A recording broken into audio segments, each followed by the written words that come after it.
Welcome to the My Personal Football Coach Youth Soccer Player Development Podcast, episode 21 with Ian Barker. Welcome to MyPersonalFootballCoach.com Soccer Player Development Podcast. Discover all the secrets, hints and tips about soccer player development and soccer coaching from some of the leading figures in world soccer. Here's your host, Saul Isaacson-Hurst.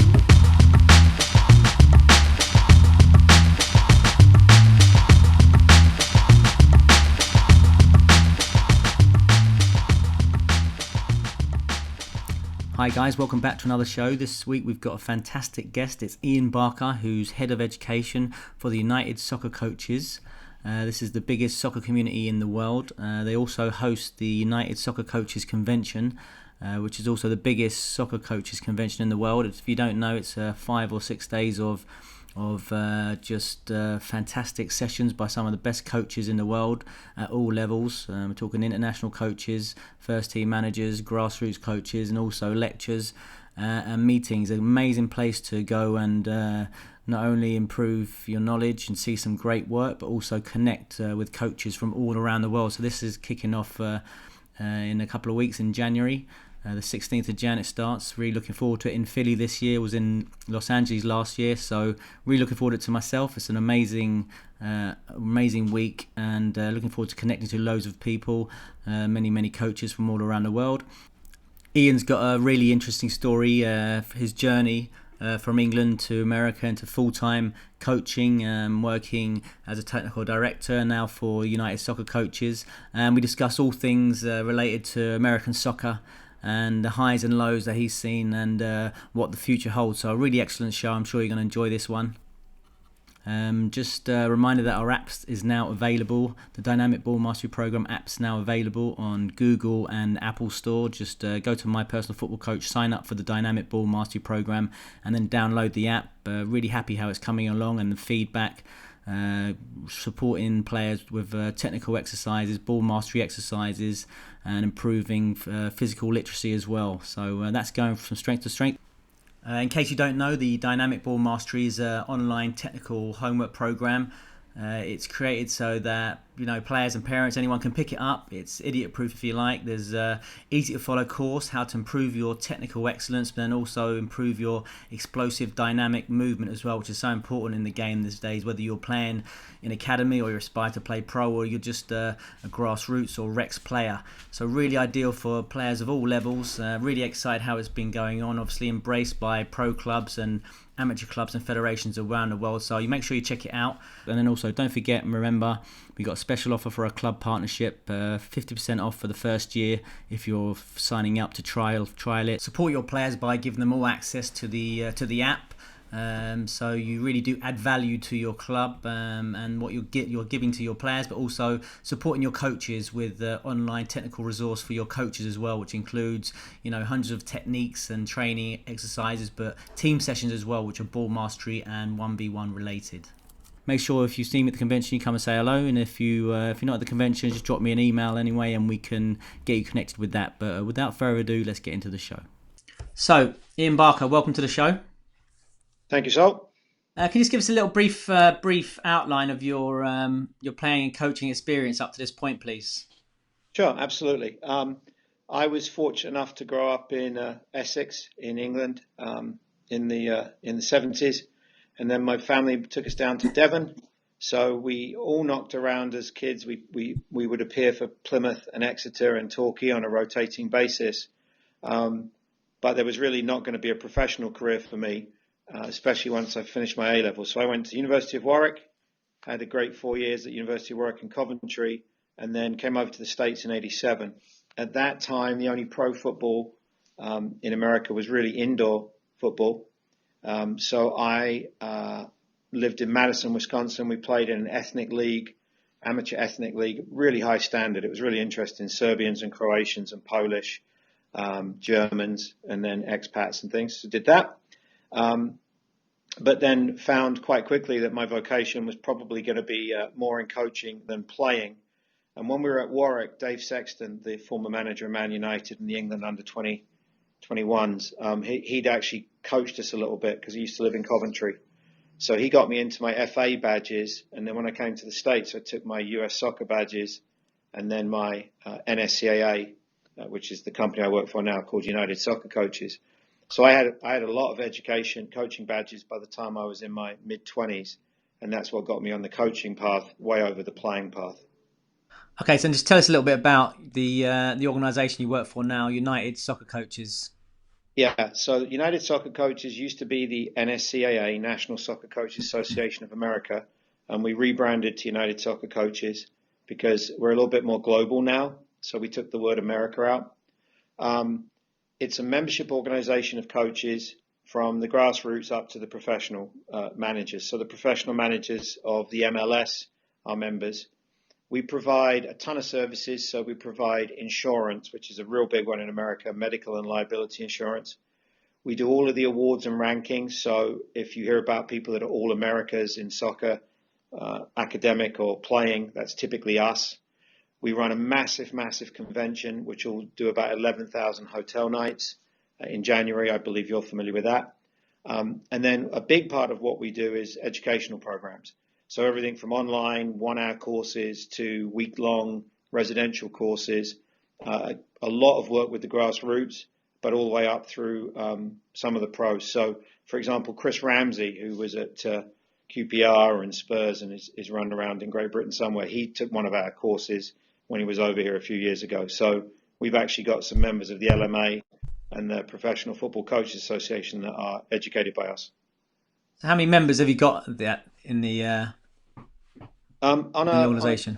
Yeah, it's about 30,000, primarily American, but we have a pretty strong international group, quite a number of Europeans, many who come over to the show every January to Philadelphia or Baltimore or Los Angeles.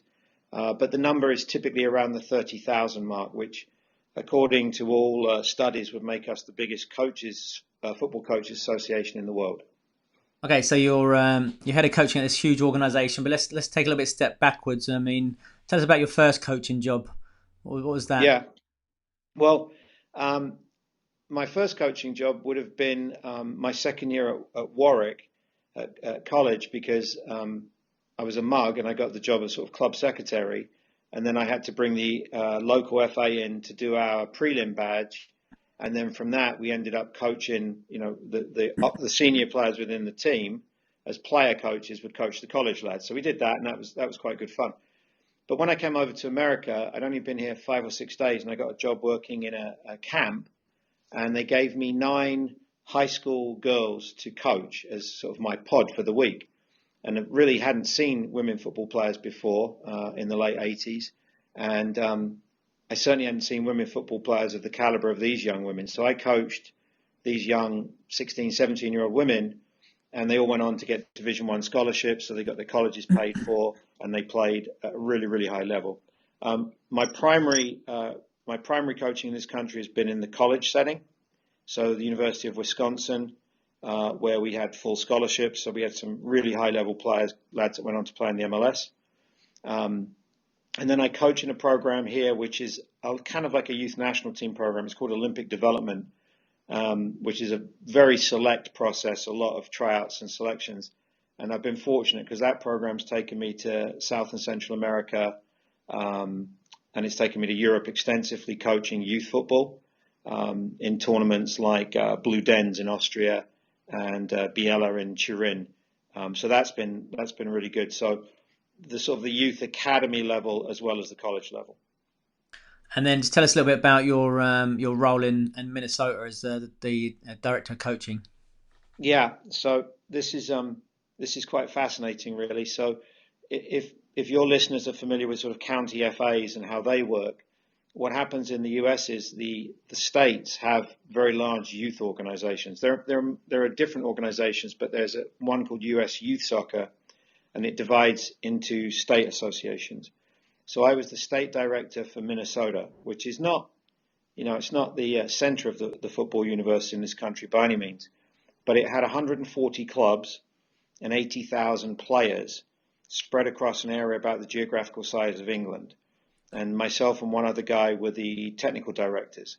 So our job was to run the elite player program, to run the coach education program, and then, much like an FA technical rep, to get out to these clubs on an ongoing basis and provide grassroots support. So that was my coach education leader role within Minnesota. So I'm interested in that role. How did that work in terms of, I mean, who gave you the who drove the the methodology, if you like, the way that you wanted the boys to play? Did you guys come up with that, or was it top down from US Soccer? So it's a good question. So at the time, the US national team programs in US Soccer weren't giving a tremendous amount of guidance on playing styles. They do now, and I'll come back to that in a second here. But at the time, we were really stylistically based on the geographical region of the country. So there were 4 broad regions: the East Coast, the Midwest, the West Coast, and the South. And based on population density, cultural diversity, and very often climate, would tend to differentiate the playing styles. So in the Midwest, in Minnesota, for example, you can only play outdoors about 6 months of the year, maybe 7. So you get pretty hardy players because they play in extreme temperature changes. In the summer, it's really, really, really hot, but in the winter, it's ridiculously cold. Quite a Scandinavian original population base, with obviously much more ethnic diversity now because of immigration and migration and refugee and asylee. So, but we had a fairly Northern European style. Of course, when we run into the West Coast, when we would take our team to play the West Coast kids, you'd see a much more Latin style of play, inspired perhaps by Spanish-speaking cultures that are, and also the climate and the field conditions, because the field conditions are very often baked hard, almost like an Australian cricket wicket rather than a soccer football field. So we had freedom, but we also had a general structure. So right now, US Soccer directive down to grassroots youth development is more along the lines of playing out of a 4-3-3. That's the sort of general recommended style for this nation, or at least the formation. And then, of course, much like the pretensions all around the world, we're trying to play out the back, and we're trying to build through the midfield, and we're trying to press high. But I think everybody says they're trying to do that. So we've got strong influences because we have, we're such a diverse country. We have the Latin influence, but then of course we have everything we see from Western and Northern Europe as well. And how is that in terms of, you're doing coach education, you're trying to spread the word. How was that interacting with the parents, maybe novice parents, and also them parents who maybe, like you said, it's a real hotbed of, different cultures. Everyone has their own opinion on how they should play. What was that like in trying to get these messages across? Yeah, it's really interesting because your listeners who've taken their FA badges, when they've gone to the courses, they've probably been in a course with a lot of people of a very similar experience set, probably similar levels of playing, similar levels they're coaching at as they work through their FA licenses. In this country, you could go and do a course and you could literally have a lad or a lass who has played professional football and is in their late 30s, and you could have a soccer mum or soccer dad beside you, because that's the nature. It's very opportunistic. Everybody can sort of come. So one of the things when you teach is you have to get a real good sense of the room. And then when you're respectfully dealing with the very naive questions of the novice, is you actually tie the more experienced candidates in the course into that learning environment for them. And then occasionally you might flip and say to the grassroots coach, the more novice one, look, just for a second, I just need to talk to this person about, the difference between what Ronaldo's doing for Real Madrid as opposed to the difference between what Messi's doing for Barcelona. But as an instructor, you can't be too locked into your content because of this type of diversity you're alluding to. We tend in this country to pull too much examples from English Premier League. And what we're trying to do more often than not is get our American audience watching the MLS and the NWSL, and then our reference points would come from those leagues, the American leagues. The problem is that the viewing numbers for English Premier League are so high that if you really want to get your point across, there's a better chance they know about the Man City-Man United game from yesterday than they do about the Seattle Toronto National Championship game, the league championship game that happened here on Saturday. So you've got to be sensible while you're still trying to promote the American game. And then looking at the the binary opposites, if you like, if you're looking at, for beginner players, you've maybe got a lot of parents who've never played the game before. How do you support them in trying to improve the technical areas of a player's game? And they maybe, they just haven't had that experience. And then looking then at the other side of the opposite side of the coin, if you like, with elite players, what's that environment like for elite players? How much support do they get? And is there an infrastructure there to help them push them through?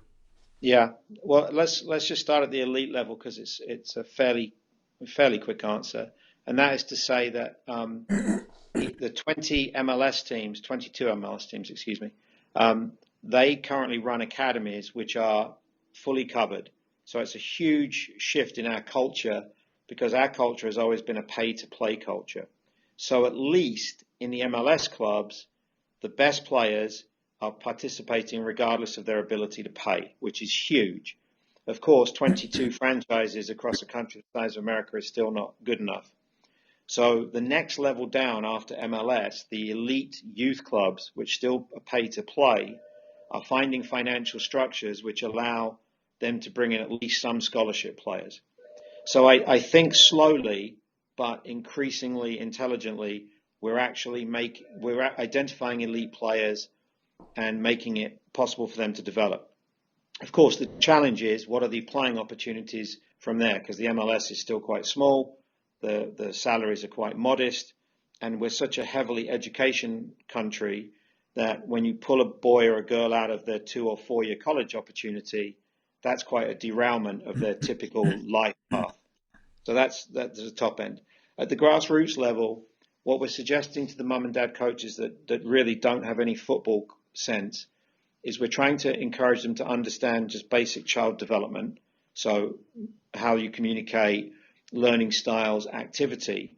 And then we're trying to give them enough content in terms of training activities, training protocols, methodologies, that even if they don't have a great deal of technical knowledge, they're allowing the kids repetition in a technical space and creating opportunities where the kid will ultimately resolve the technical challenge. So for example, if we make the goal 8 feet wide but 2 feet high, the kid will keep the ball low. The coach doesn't have to tell him that. If the kid wants to score, he or she's got to find a technical ability to keep the ball low.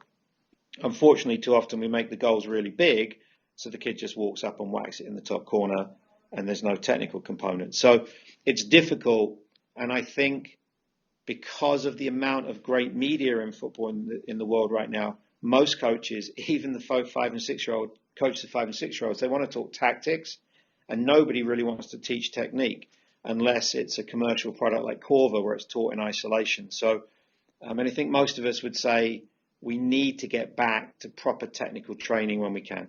Well, it's funny. I was speaking to Chris Ramsey last week, actually. You mentioned him. And he said the same thing. He said people just don't want to teach the basic techniques anymore. Maybe they think it's below them or something, even at academy level. Maybe we're taking technique for granted, maybe. Yeah, I watched, there was a thing on Twitter recently where I think somebody put up a clip of Man City doing a kind of an unopposed technical warm-up around mannequins and poles. And the person that posted it said, I'm just waiting to get slaughtered by somebody on Twitter who's going to tell me that you can't teach and rehearse technique in isolation. And this was like Man City, and it was quite good. So I think it's actually, we've kind of sort of gone full circle. At the elite level, there is still a ton of emphasis on technical repetition. Chelsea warmed up the other day for the Champions League game, and they were just 15 yards apart, playing 1 and 2 touch back and forth without moving anywhere. And it was just a warm-up, I get it. But, if Eden Hazard's going to go out and touch the ball 120 times before he kicks off in a Champions League match, or 500 times, that should be good enough for a 5 and 6-year-old. But what most people want to do is tell you they play a 4-4-2, or if they're playing 4-a-side, a 1-2-1, but they can't tell you whether the kids can kick it, pass it, shoot it, dribble. So I would agree with Chris on that one for sure. So in terms of that, we'll come on to the courses in a minute. I want to come back to that. So just interested again in the elite player development there. So for instance, in Minnesota, who would be the MLS team there? You know, how access, and then also where does the ODP program sit amongst that as well? I mean, in Yeah. terms of, does one have priority or the other? Is one a better pathway for players? Yeah, it's a great question. So in Minnesota, they have a brand new MLS franchise called Minnesota United. They were previously Minnesota United in the NASL, so they were a second division team, but they fronted the franchise money, and now they're one of the major franchises. So Adrian Heath, formerly of Everton, is the coach of Minnesota United. So in that city, what happens is the best players that the club identifies come in and are fully scholarshiped to train and play with Minnesota United, with the long-term goal of signing some of them to professional contracts or selling them on. The Olympic Development Program is now the quote-unquote second-tier program, but in Minnesota what they've done is that's run as the second program, so they train at the same place. And if the professional club wants to pull one of these kids that's paying to play into their scholarship environment, the ODP program welcomes that transition, because the idea here is to push the players through. So in Minnesota, the kid plays for an amateur club. He is paying to play for that amateur club. The ODP program comes in and says, come and do state training. So now you play for Minnesota State team. And then when he's playing for Minnesota State team, or she is, in the case of boys, it would be a he, obviously, he can then transition up to the pro club. And then also, if the pro club cans a kid, he can go back down to ODP, and so you can at least have some safety net for players too. That's pay for play as well, then the ODP. Yeah, yeah. Now we're a country of 50 states. We're actually 55 youth soccer associations, because Texas and California and a couple others are so big. Many of the states will sponsor the ODP, the elite program, off of the dues of the masses, out of the subscriptions of the masses. But in some cases, it remains a pay-to-play environment. Yeah. And how many players would you typically have in a ODP program? Okay, so in the state of Minnesota, on the boys and girls side, when we started with the 12-year-olds, which was more of an open opportunity, you didn't have to make the first round of a tryout in any sense. It was kind of a development program, but we'd have 1,200 kids sign up for that. Wow. And if you look at Minnesota, we're kind of a unique state, so that just a ton of kids from Minneapolis and St. Paul, and then you'd have to drive 3 hours to Duluth or a couple of hours to Rochester, where you'd have a much smaller group of kids that you would do more regional. But you're looking at, across the state is a 6-hour drive north to south, or 5 hours east to west. So if you're really going to cover everybody, you've got to drive, and the population densities are not great. If you're in a different area, like people that on your podcast, like Philadelphia, Pennsylvania, New York, New Jersey, massive population density. So you can see 100 kids and then drive 30 minutes and see another group of kids. So the country's really interesting from that point of view. Interesting. So then you make the move to the NSCAA, as it was then. Just tell us a little bit about how that worked, how that came about. Yeah, I did 10 years with the state association, which we discussed, and then on my 10th anniversary, I figured I wanted to leave that position before other people realized I should. So it was a good 10 years was a nice round number. And my assistant coach, or my colleague, he took the position. So it was really good. And then I went and coached a college for 4 years, really enjoyed it, great lads. But in the American college game, the playing season is only about 3 months long. And so I actually found after 4 years, I was looking for a new challenge. Based on my career path, there weren't many obvious jobs. This was one of them, because this is quite a unique job as a national leader in coaching education. So I threw my resume in with no expectation of getting a call back, but I thought it would be a good process to go through, just personal, professional growth and development. And then by dumb luck more than judgment, I went through various rounds of the interview process and was hired, and that was 6 years ago. And what I've been trying to do a lot for the last 6 years is integrate, manage, balance off our educational programs with those of our sovereign FA, which is US Soccer. So US Soccer out of Chicago is our FIFA affiliate. My organization is a member, but we've been doing more in the coaching education space historically, perhaps, than US Soccer, at least up until about 10 years ago. So now we have this kind of positive but also uneasy world in US Soccer education, where there are actually two educational bodies.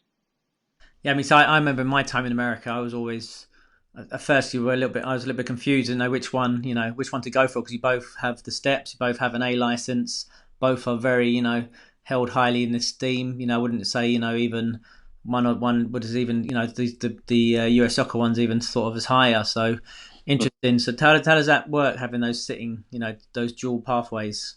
Yeah. So when I first came to the country, much like yourself, sort of a bit confused, I took the US Soccer badges because I just thought I should go straight to the FA. Really enjoyed them, ticked the box. And then I went and took the NSCA ones, which seemed to me less essential for my career, but I'd heard really good things about the educational content. And I really enjoyed them. So I'm very comfortable across. What we have now is US Soccer has got a licensing, which ultimately should impact MLS coaching and the very highest levels of coaching in this country. We still don't really have a very good enforcement policy. But if I was advising a young male or female that wanted to be a full-time coach in this country, I would suggest you go US Soccer first, because then you've got the FIFA award of that country.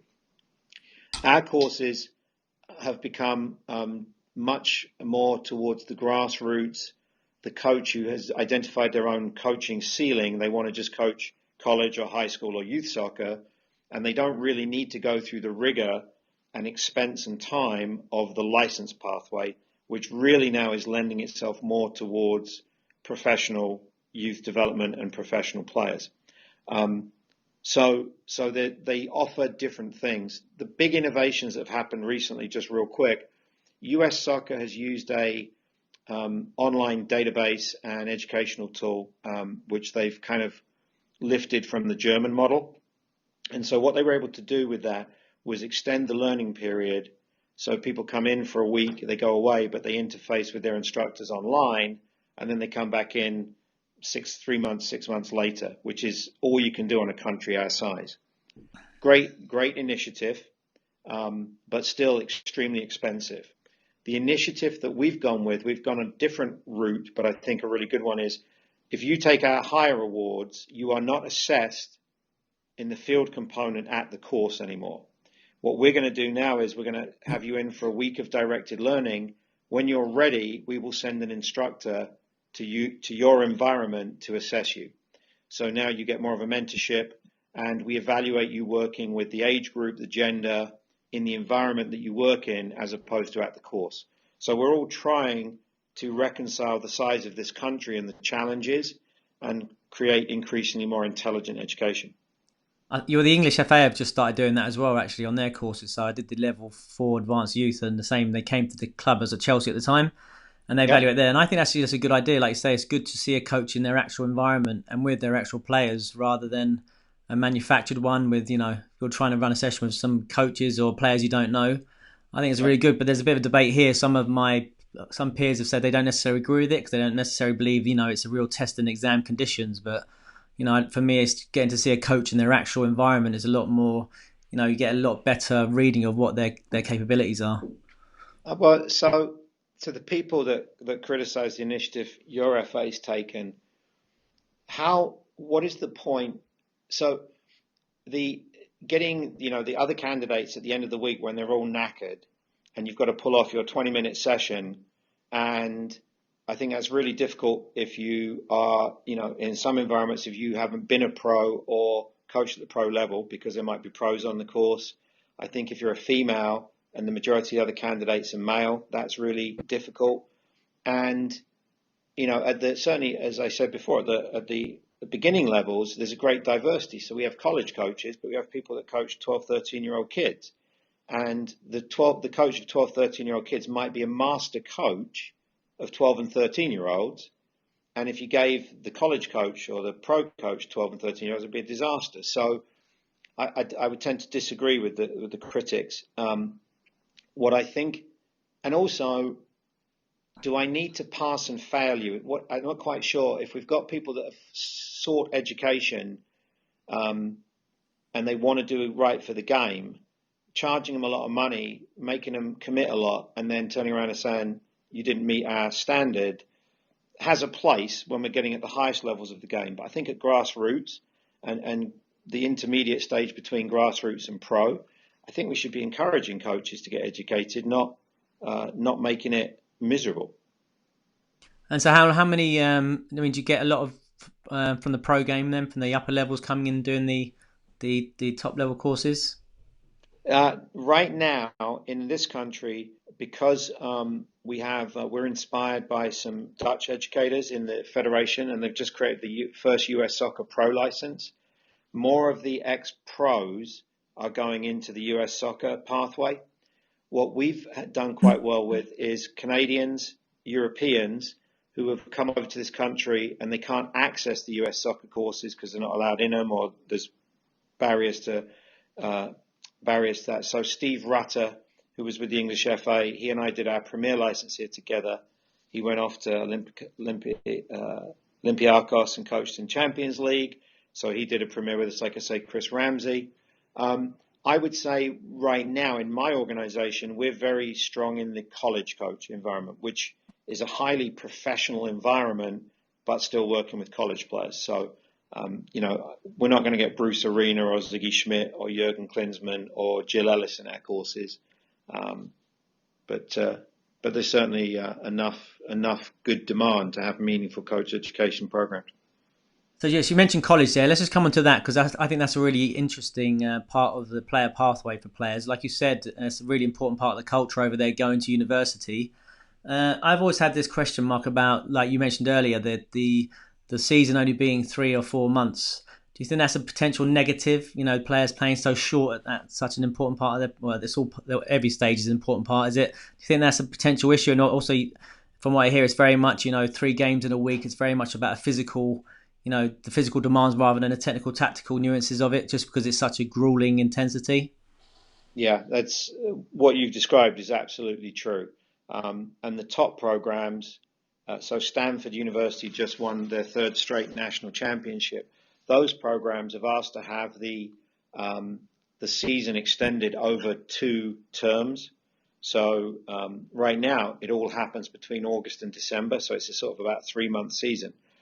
If they could get it extended into the spring, now you take the 25, 30 games, but you spread them out over 6 months.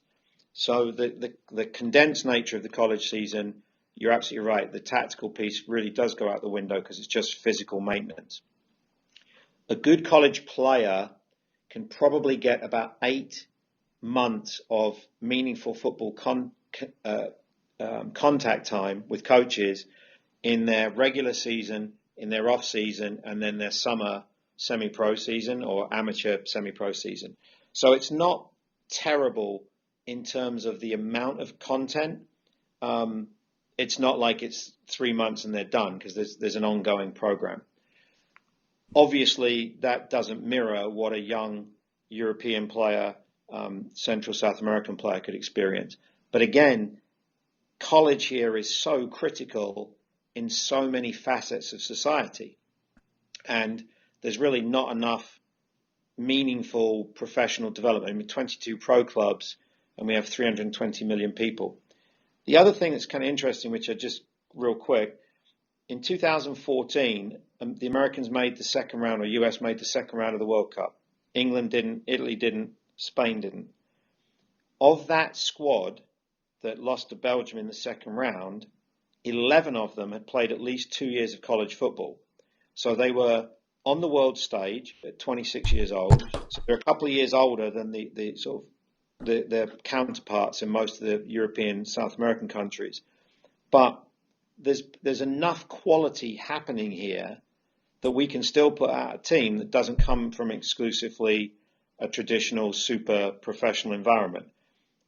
The trick will be the expansion of MLS and then the subsequent expansion of what's called USL, which is our second division, where young people can maybe do a bit of college on the side, but can commit to a more full-time professional environment. And then I think you'll see younger players making it. So Christian Pulisic, who's at Borussia Dortmund, he's an outlier because he had the passport, so he could get there when he was 16. Most American boys, at least on the boys' side, can't get out of this country until they're 18. And then they're risking going to Europe or possibly to Mexico. And obviously a lot of parents don't want to take that risk when that means turning your back on college. So there's a lot of uniqueness about what we do. So moving on then to the national team, what's your thoughts on the recent World Cup failure and what needs to be changed to improve things? Yeah, it's unfortunate, but I do think and it's a common argument here, there is that notion that maybe this quite a disaster actually sort of scorches the earth and we look at it again. So certainly the squad will be re-energized because some of the players they're not going to be in the next cycle. So Christian Pulisic, some of the top young players in the MLS will get their opportunity where perhaps some of the senior players like the Clint Dempseys and the Michael Bradleys have just had the squad kind of locked down. There was also a big challenge before the last disappointment because Klinsmann was charismatic and very popular with the president of US Soccer, but his introduction of Jermaine Jones and Fabian Johnson and the German players caused a lot of problems within the squad. There's no doubt that messed things up a little bit. So I think the hire will be important, whether they go with an American coach who surrounds himself with some senior coaches with international experience. But in CONCACAF, which has 3.5 bids for the World Cup, with Mexico and the US, I think this is really a glitch, not a systemic problem. The other interesting thing is we're going through the leader of US Soccer, the president, which is a non-paid but extremely influential role, was formerly Sunil Gulati, and he's just decided not to run again. So there is a presidential election right now, and then that person will be the person that sets the direction for the professional staff and makes the hire of the national team coach. So, there's a lot of, new things coming here for sure. And you mentioned it earlier, as I often glimpse onto Twitter. What's your thoughts on promotion relegation, which I can see is so much emotion being talked about that? Yeah, well, it's so anti the US sports culture, but I think there is a way to do it and honor the extreme expense that it requires to run an MLS franchise. So we have a thing called the Open Cup, which is like our FA Cup. And it's been really good the last couple of years because clearly the playing level within the second tier is closer to the playing level of the first tier than the financial wherewithal. So if it costs $100 million or more to buy an MLS franchise, and you can run a second division team for a couple of million, but you can get some really, really good players because the super quality is not there at the MLS. So it's quite good when you see Cincinnati, which is a second division team, give a first division team the run for the money, and they do it on a consistent basis. If you think back, for your listeners who are more of my generation, so in my case, 53 years old, back in the day when the team that finished bottom of the Old English Fourth Division could potentially be kicked out and a non-league team could come in, that hardly ever happened because of the guidelines that prevented the non-league team coming up. Didn't have the right ground, didn't have the right safety, didn't have the right financials. So I think it would be possible to suggest that maybe one or two MLS teams in a number of years have to play off against the best of the second division and then stick the second division with requirements. You've got to have X amount of fan base. You've got to have X amount of money in the bank. So I think it could happen. It's not going to happen tomorrow, but I think if we're going to really be a soccer culture in this country, a football culture, we can't copy what the NBA and the NFL do. We have to look at promotion relegation. I mean, for argument's sake, say you got that role, you got Galati's presidency. What change would you make? I mean, you've got a unique standing, as you've seen, from grassroots all the way up, for player development. What change would you make yourself? Yeah, I think that in terms of the overall landscape, is settling, making a commitment for a while on what US football is. So we've struggled for a long time. I mean, even when we started the MLS, you couldn't draw a game. You had to have a shootout at the end of it because we had to make it uniquely American. But then now now all of our fans here in the MLS sing English football songs. Now the promotion relegation debate's back again. Klinsmann brought in German Americans to play on our national team. Other people think we should all be Mexican Americans on our national team. So we're more divided by our size, but also by our relative newness in the football space relative to a European country and things like that. So I would like to see more ethnic diversity in our playing. I'd certainly like to see more African Americans being involved in football, which would mean a conscious effort to get more African American coaches and engage African American populations in the benefits of football, how it could potentially lead to better college and things like that. I'd like to see the strengthening and the solidarity of our second division so that it becomes a legitimate pathway. It becomes like the relationship maybe between the Championship and the Premier League in some capacity. And then the other thing we have to do is we're so strong in the women's game, but we've really struggled to get our women's professional going. And the best way I've seen that happen is when the professional women's club is connected to the professional men's club. So Portland, Houston, trying to think of a couple of others. But that's another thing, because we do, I mean, winning World Cups in the women's game and having players like Alex Morgan at Man City really speaks highly for American soccer in general, or US soccer in general. And I would want to see that carried on, because then the men have some aspirations too. So I think there's a lot, but I just think it needs coming up with increasingly with an identity. What is our identity? I suppose that's the problem. Look, we're having that bit of like problem with that in England at the moment as well, and same in Australia. So people saying, we've had a way of doing things in the past which has not brought a lot of success. We've got to change, and it's then convincing everyone that actually we can actually change and have a new identity which is successful. I suppose that your job is to try and convince those people, right? Yeah, and it's interesting the challenges in England, because a couple of years ago I would have said the Premier League was more relevant in English football than the national team to some extent. I mean, that's kind of an amazing thing to have to say, but then you see the success of the 17s and the 20s in the World Cup, and maybe that's shifting back again, where the great work of the Premier League clubs is now benefiting our national teams directly, and there's sort of more of a symbiotic relationship. To my mind, long term, of a robust MLS where people can go and see football live on a regular basis and be behind their team for a year is what we should be focusing on, and then celebrate national teams, CONCACAF World Cups, Gold Cups and stuff like that.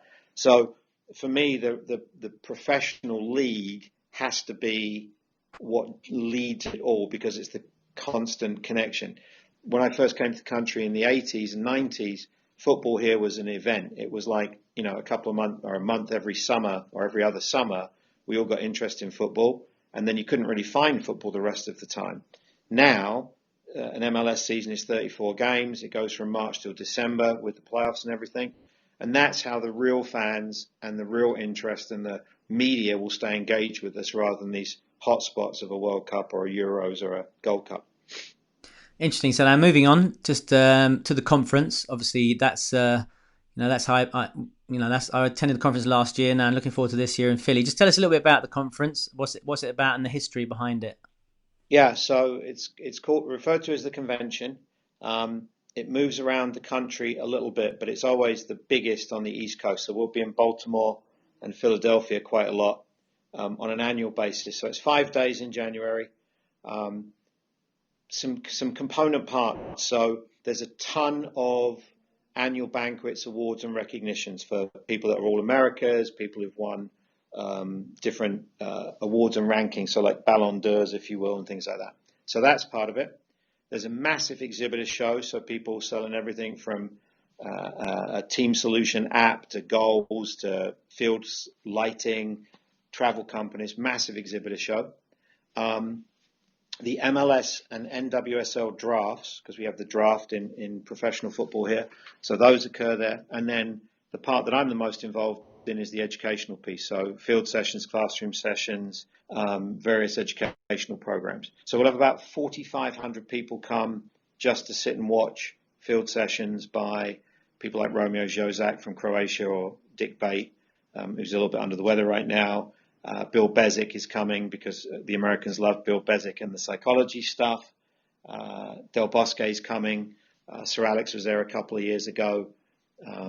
The LMA sends a contingent every year, so that's good. So we've had Stuart Pearce and Hope Powell and Avram Grant, so really good people. The event's fantastic because it ticks boxes for education and sales and all that, but a lot of networking, a little bit of socializing, probably a little bit too much socializing for the younger conventioners who don't work out how to survive 5 days. And we'll sell, like I said, we'll probably do about 11,000 nights of hotels, and we'll black out the city. And it's just a fantastic event. And the nice thing about it is, probably the nicest thing, appreciating how difficult it can be in Great Britain right now too. You can be walking through the convention and run into national team managers, the professional staff from Barcelona or from Chelsea or from the Irish FA or whomever, and you can stop and have maybe a cup of coffee or a quick chat. People are very, very friendly in this environment, which I think speaks to the global game and what I identify as a decrease in the amount of arrogance across the sport. So people are much more accessible today, in my opinion, and sharing than they ever were, 10 years ago and certainly 20, 30 years ago. It's quite a unique event. I mean, I was blown away last year just by the phenomenal quality of the people delivering the sessions. In terms of, obviously I'm very much interested in the elite level, and as from the academy manager of Schalke to Romeo, as you mentioned, you do get a fantastic group of coaches together.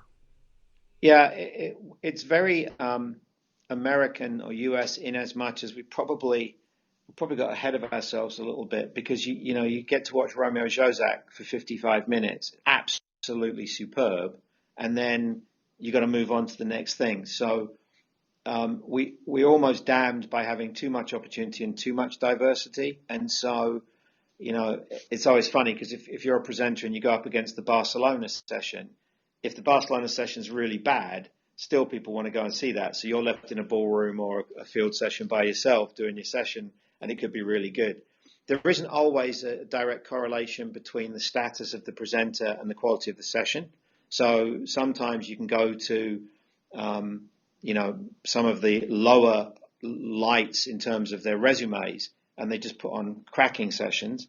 And then you might go to an academy from Europe, and the session's quite fundamental or quite dry. So you have to do a little bit of moving around.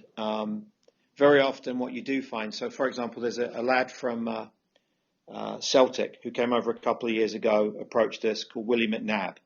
And Willie works for the international programs at Celtic, and he does a lot of sales for them as well. But he's just a really, really good presenter, very accessible, very friendly, very chirpy.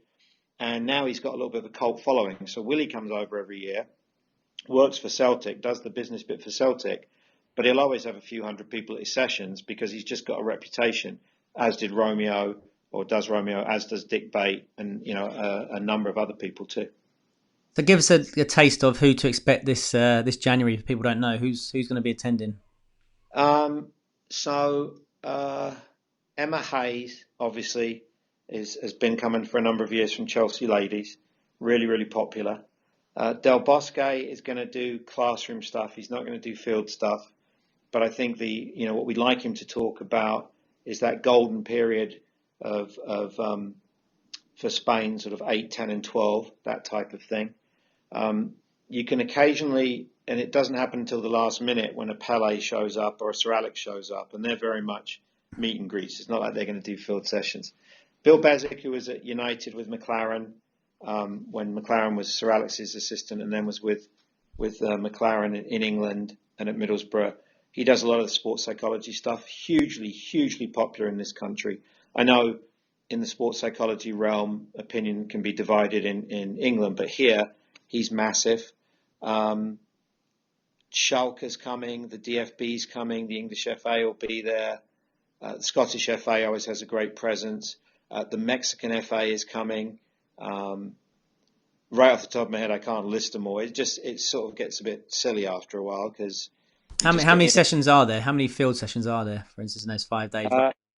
There's 180 educational sessions. Wow. Which means the 3 field spaces are going on the hour every hour for 8 hours a day for 3.5 days. And then if you've got 3 field sessions, you've got probably 7 to 10 classroom sessions. So any given hour, you've probably got 10 to 12 choices of what you want to go see, if you want to go see a field session or classroom session. And then the classroom sessions have now divided into a lecture, or maybe more like a round table. So you're sitting at a table with other conventioners, and maybe you're given a task to discuss, and then the presenter brings it back in. And then we've also got some Q&A panels as opposed to the lecture. So depending on your learning style, you can see, a lot of the grassroots coaches go straight to the field sessions.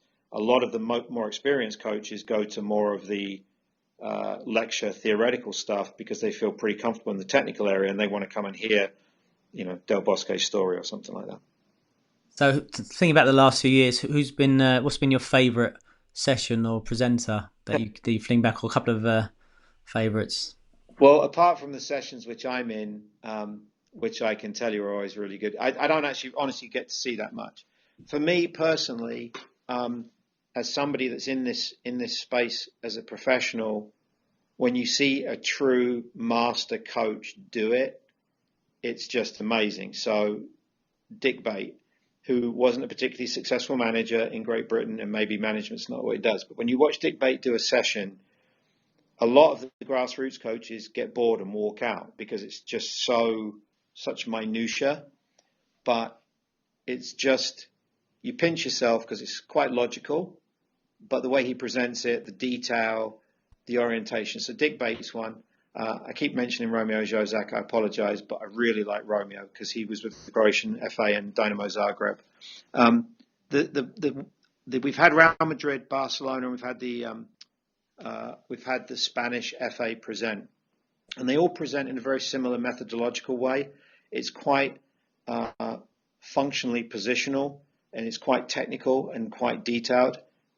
You struggle in translation sometimes because very often the guy's leading the session and the other guy's got the microphone. He's doing the translation. But I do like watching the Spanish, not because I drank the Kool-Aid and just think Spain knows all about football, but their particular stylistic points in their pedagogy I really enjoy. So I like all those, and I do enjoy going to the leadership team management sessions. But I like going to the ones that are more scientifically grounded as opposed to the ones which are more anecdotal, because I don't really need to buy more books about people's, stuff. So. And then what about, obviously unfortunately, a lot of people won't be able to make the trip over, or Billy from England or from how can they access these resources? They can't do it. Yeah, that's a good question. So we're probably only a year or two away from making this a live streamed event. So it could be a virtual symposium. It's kind of amazing to me. It hasn't been driven that way before.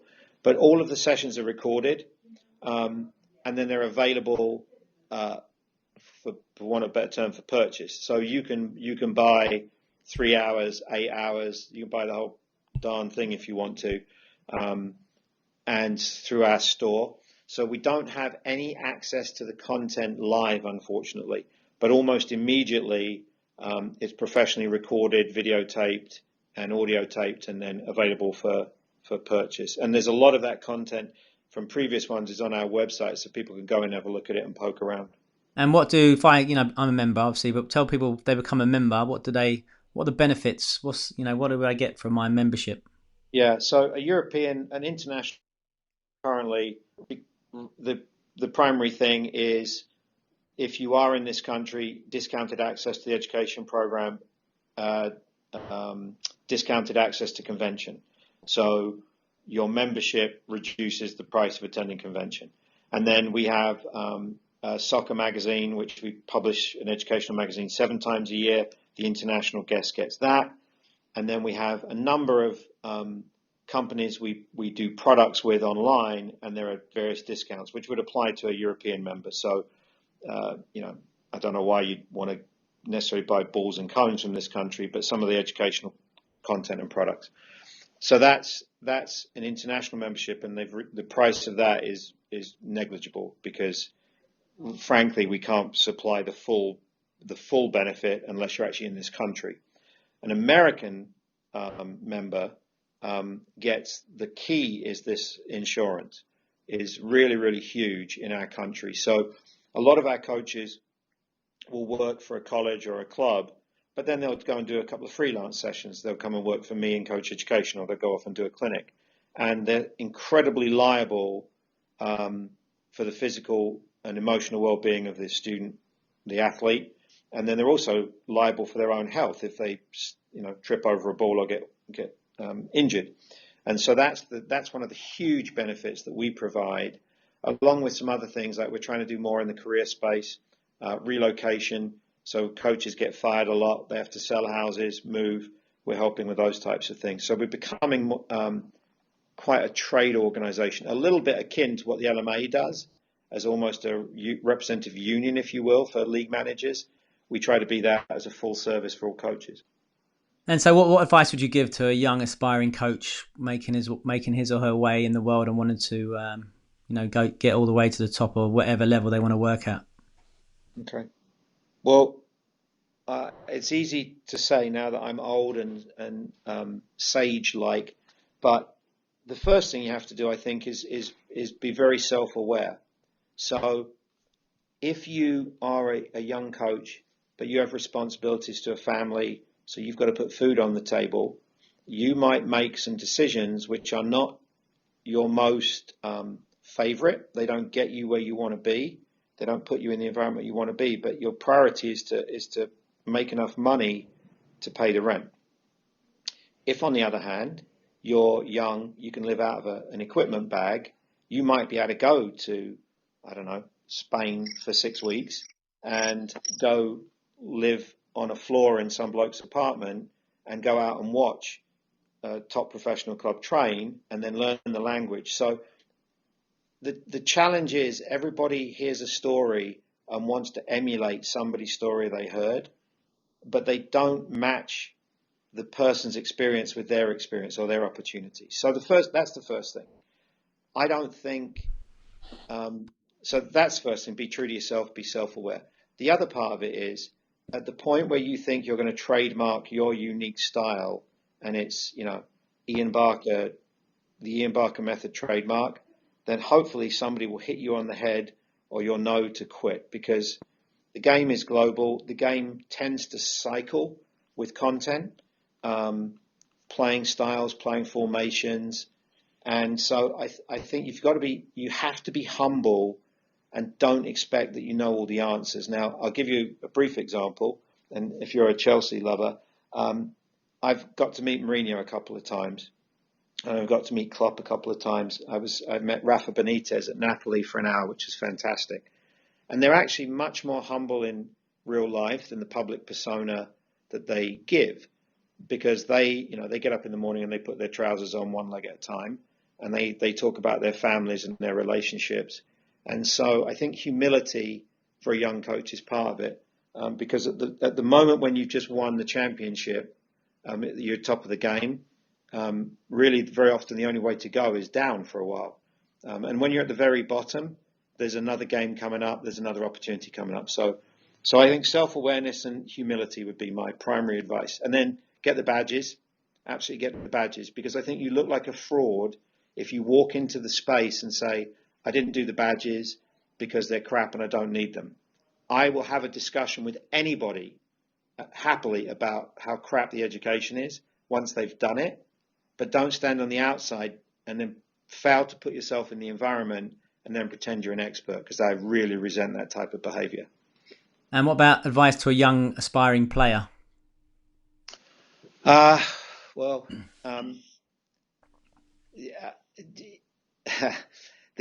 challenge, I think, in player development right now globally is enough intrinsic love of the sport.